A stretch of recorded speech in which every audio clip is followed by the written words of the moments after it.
আপনি কতটুক সম্পদের মালিক হলে আপনাকে যাকাত আদায় করতে হবে?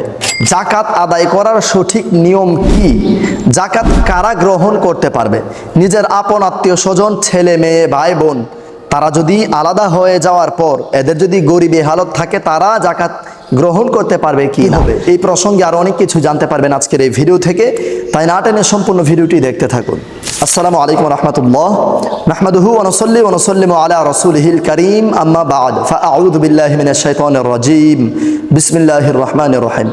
সুপ্রিয় ঈমানদার ভাই বোনেরা, বরাবরের মতোই আমি অধম গুনাহগার মোহাম্মদ সাজিদুর রহমান মাহবুবী আপনাদের মাঝে উপস্থিত হয়েছি। প্রিয় দর্শক শ্রোতা মণ্ডলী, সবার প্রথমে আমরা জেনে নেব যাকাত কারা আদায় করবে, কাদের উপর যাকাত আদায় করা ফরজ।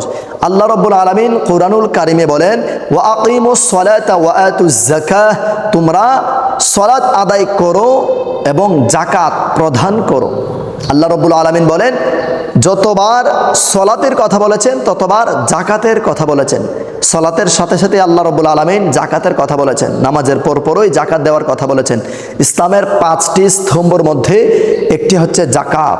যাকাত যদি কেউ যাকাত দেওয়ার সাধ্য সামর্থ্য হয়ে যায়, তাকে যাকাত অবশ্যই আদায় করতে হবে। এবার আসুন, কতটুক সম্পদের মালিক হলে আপনি যাকাত আদায় করতে হবে, আপনাকে যাকাত প্রদান করতে হবে?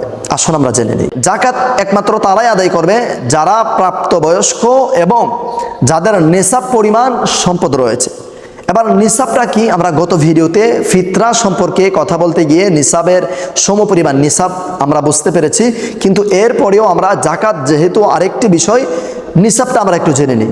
নিসাব হচ্ছে আপনার দৈনন্দিন জীবনে আপনার প্রয়োজনীয় খরচের বাহিরে যত টাকা থাকবে, এক বছর ঘুরিয়ে যদি একই টাকা থাকছে কিংবা এর থেকে আরো বেশি হচ্ছে, সেই ক্ষেত্রে আপনার সেই টাকার কিংবা সেইটুক সম্পদের যাকাত আদায় করতে হবে। অথবা 7.5 তোলা স্বর্ণ কিংবা 52.5 তোলা রূপা, অথবা উভয়টি মিলে এর সমপরিমাণ কিংবা এর থেকেও বেশি টাকা যদি আপনার কাছে থাকে, অথবা আপনার ব্যাংক অ্যাকাউন্টে বিভিন্ন মাধ্যমে আপনার কাছে থাকে, তাহলে এর যাকাত আপনাকে অবশ্যই আদায় করতে হবে। প্রিয় ঈমানদার ভাই বোনেরা, এবার আসুন আমরা জেনে নেই যাকাত কারা গ্রহণ করবে।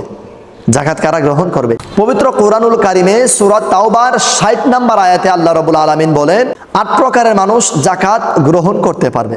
তার মধ্য থেকে প্রথম নাম্বার হচ্ছে ফকির, যাদের কাছে নিসাব পরিমাণ সম্পদ নেই, এদেরকেই ফকির বলা হয়।